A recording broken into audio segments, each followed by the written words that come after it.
Nakatutok na po ngayon ang Senado sa isa sa pinakamabigat na usapin sa reklamo laban kay Vice President Sara Duterte, ang umano'y systematic misuse, misappropriation, and irregular liquidation of confidential funds. Nitong mga nakaraang araw, sunod-sunod na tumistigo ang mga dating opisyal ng Land Bank tungkol sa pag-encash ng apat na tig 125 million peso na tseke, habang inaasahan namang haharap sa Senado ang mga auditor ng COA na sumuri sa paggamit ng confidential funds. Pero bago niyan, tinanong po namin muna ang taong bayan, kung dapat na bang tanggalin yung confidential funds na yan na sila lang ang nakakaalam sa nila ginagamit. Ang sabi nila? Dapat tanggalin na yan kasi kailan malaman ng taong bayan yung budget ng gobyerno. Kailangan po dapat tanggalin yung confidential fund kasi pinagmumulan lang ng corruption yan. Taka, hindi naman po kasi na-audit to. Dapat talaga tanggalin na. For transparency na lang para iwas kurakot. Kasi kahit anong tanggal dyan, pag kurakot talaga. Gagawa talaga ng paraan. Yung confidential funds na dapat napupunta sa mga bagay na na mayroon talagang direct good effect po. Yun nga po, if ever man na napupunta yun sa tama, I don't think so po sa nangyayari ngayon. Kaya for me, dapat na po tanggalin. Manila rin. Para saan nga ba kasi ang confidential funds? Hindi pa kasi malinaw sa amin yan.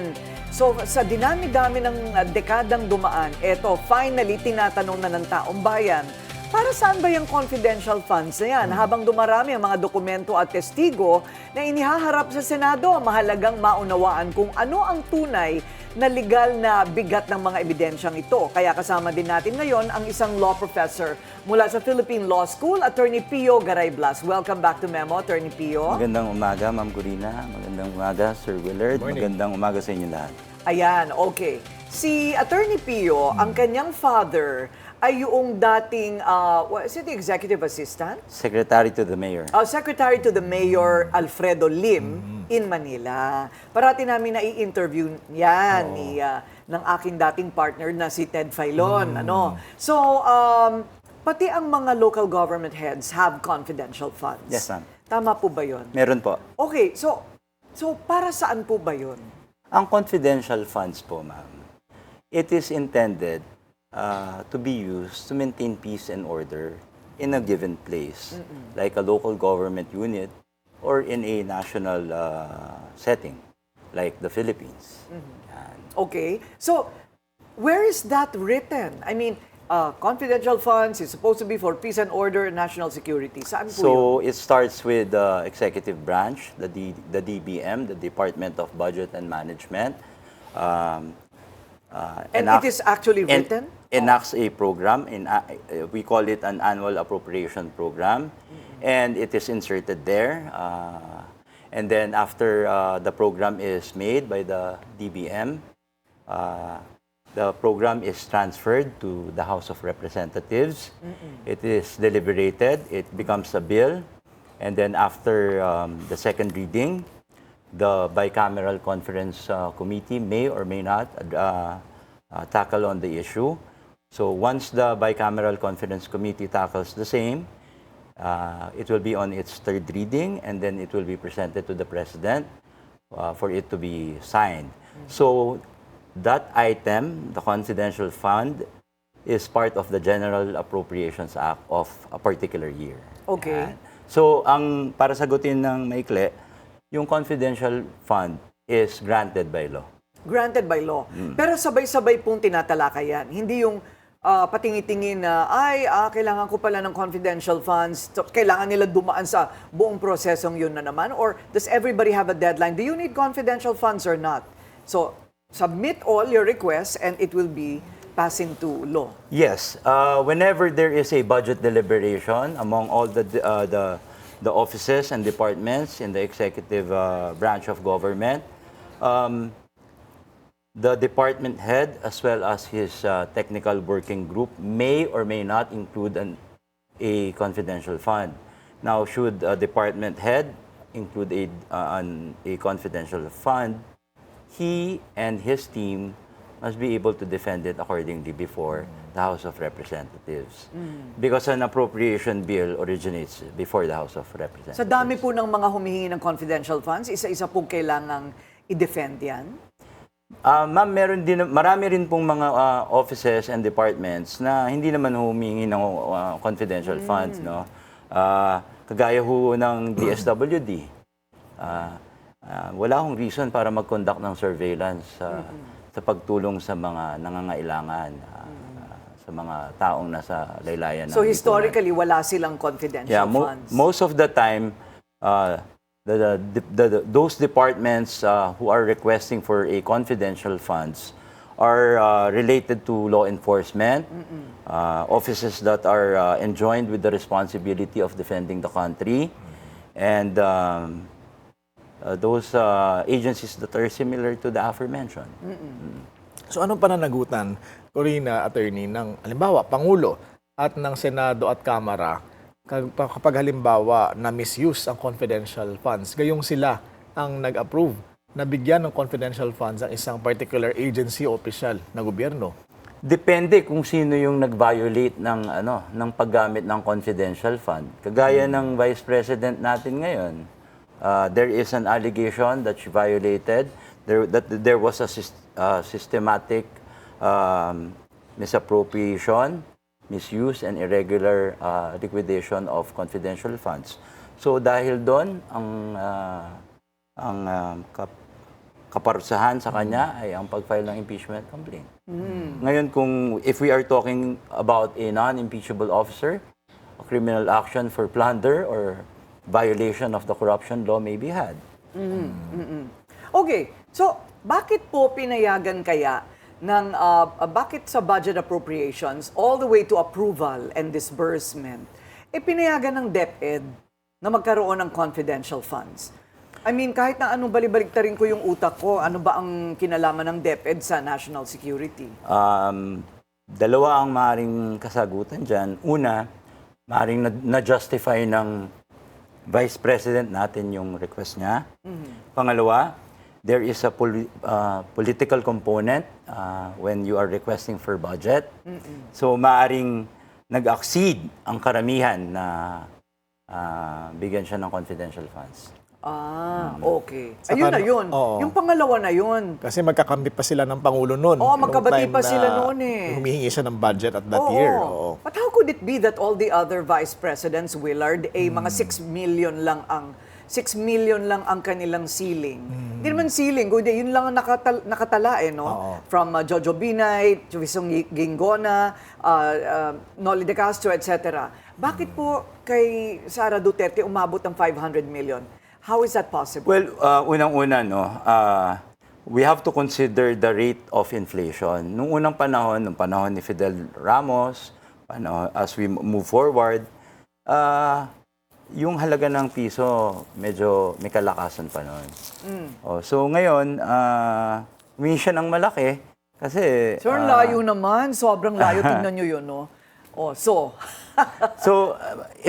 isang konsiderasyon yun, no? Pero, maaring there is a special reason on the part of Vice President Sara at that time when she requested for the allocation of confidential funds in the office of the Vice President and before the Department of Education.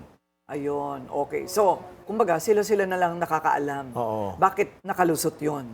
Sapat na ba, Corina, yung safeguards, attorney, na sinet ng Commission on Audit sa paraan ng pag-liquidate nitong mga confidential funds to ensure na hindi ito malulustay? Sapat na sapat. Oh.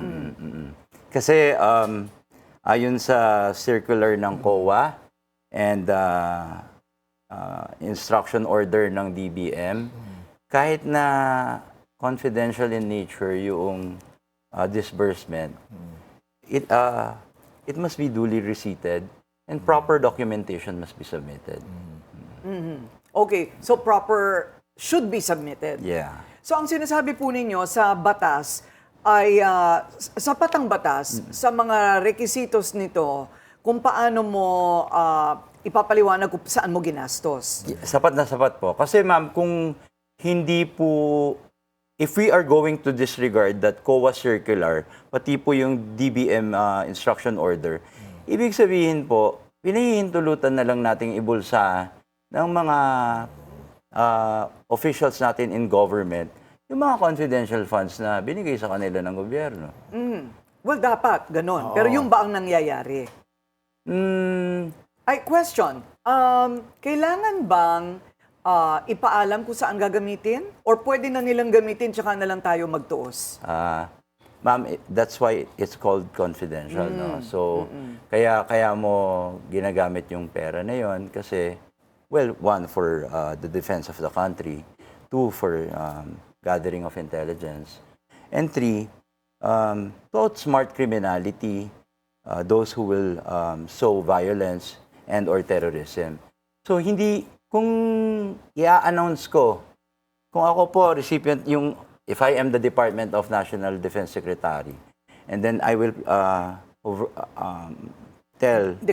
declare to everyone where I will use the confidential Hindi na funds. siya confidential. Hindi na siya confidential, and it will defeat my goal.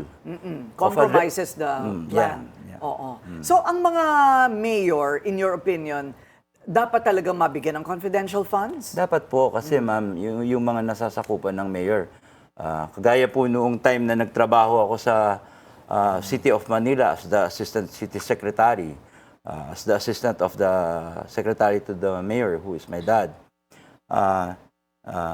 Drug addiction was, drug selling was prevalent, rape was prevalent, there was instances of robbery and violence are very high. So the mayor, the late great Alfredo S. Lim, did what he can to restore peace and order. And one of the facilities that he used in restoring the same was the use of confidential funds. So, ibig sabihin, ang gusto ko lang pong iparating sa lahat, no, ng confidential funds, kapag ginamit ng tama yan, tama rin ang magiging kahihinat na yan. I have a feeling na napupunta sa karamihan ay hindi tama. Pwede ba nilang i-divert? For example, it is really meant for peace and order and defense, no? Security, etc. Paano kung magdesisyon, it becomes discretionary? Halimbawa, nagkaroon ng calamity. Pwede bang gamitin yung confidential funds for Relief operations or something? Yeah, relief operations, Hindi po. rehabilitation. Hindi po. Ay, Kasi hindi. po, doon sa, whether it's the national government or the local government that we are talking about, there is an item already, there is a budget allocated already for social amelioration. So if I am going to use the budget for confidential funds to a different purpose, I might be committing technical malversation. Okay, so hindi pwede. Hindi pwede, ma'am. At the end of every fiscal year, ubus po ba yan? It's supposed to be utilized fully. Kasi ma'am, under our law, kapag ka may budget ka, let's say I was granted a budget of 100 million for confidential funds. And then ang ginamit ko lang po is 20 million. The 80 million will go back to the National Treasury. And in the next fiscal year, 20 million na lang po yung ibibigay sa akin. Kasi ibig sabihin, yun lang pala yung kailangan mo eh. Ayun, so kailangan nilang ubusin. Alam mo, the more we talk about it, the more convinced I am, kailangan tanggalin na yan. Hindi na kailangan, No, I mean, ano? for, Oo. hindi ba, for departments or maybe even local government, na kailangan talaga yan, dapat. Pero meron po ba kayong, halimbawa, you had the power to recommend, sino ang dapat walang confidential fund? Sino-sino yan? So, unang-una, yung mga departments na not mandated to protect the people, hindi sila dapat bigyan ng confidential funds.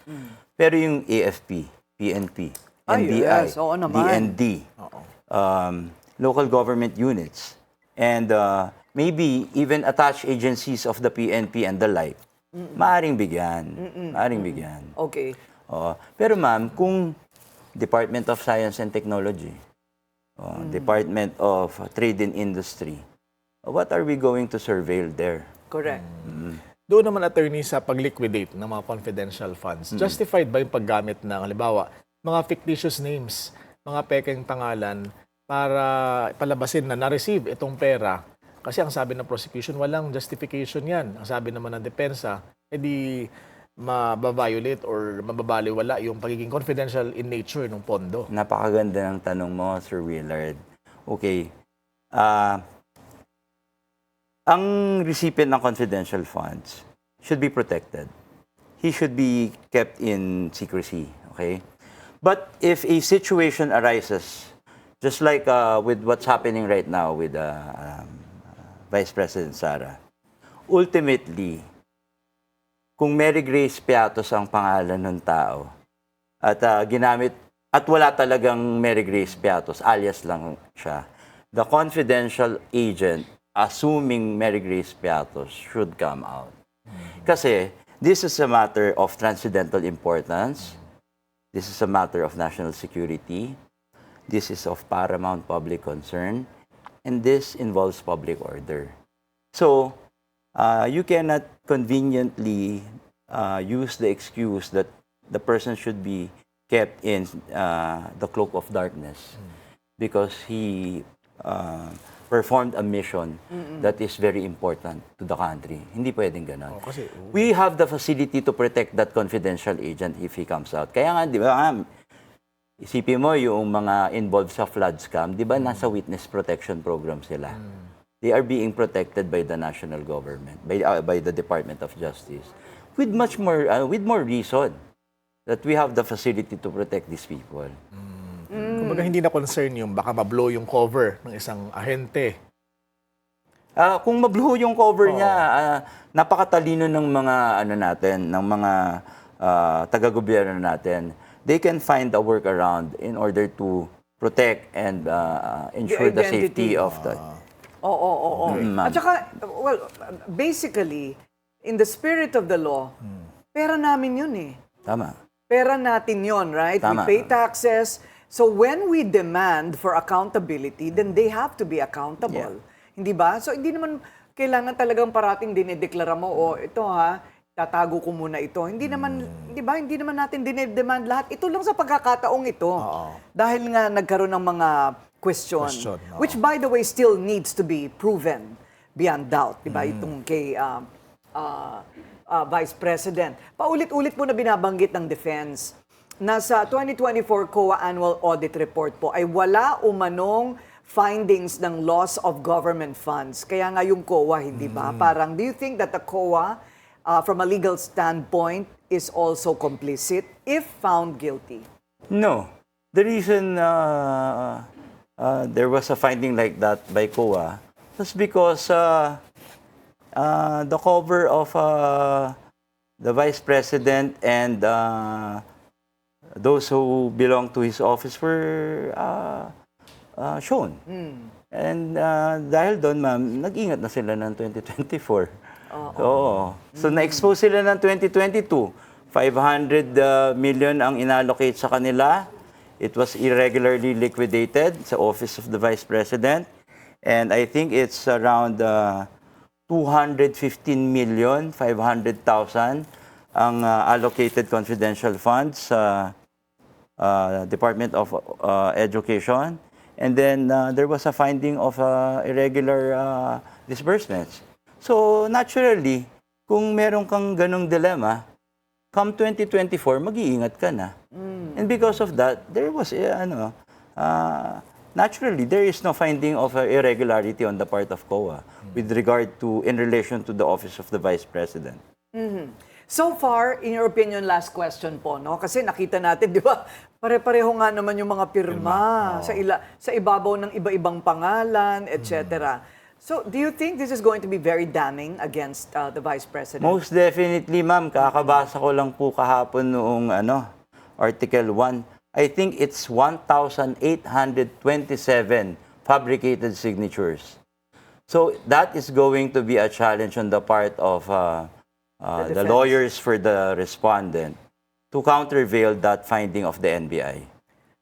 Oo, hindi ba? Parang ito na yun eh. Ito na yung ano, no, hinihintay na ebidensya na hindi mo maikakaila.